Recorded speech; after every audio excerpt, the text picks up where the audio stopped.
كصيب من السماء فيه ظلمات ورعد وبرق يجعلون أصابعهم في آذانهم من الصواعق حذر الموت والله محيط بالكافرين يكاد البرق يخطف أبصارهم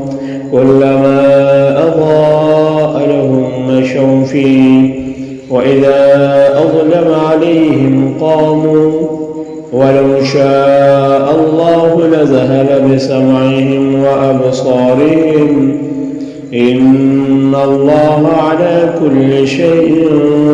قدير. يا أيها الناس اعبدوا ربكم الذي خلقكم والذين من قبلكم لعلكم تتقون الذي جعل لكم الأرض فراشا والسماء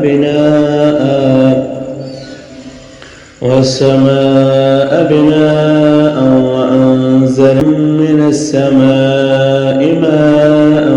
فأخرج به من الثمرات رزقا لكم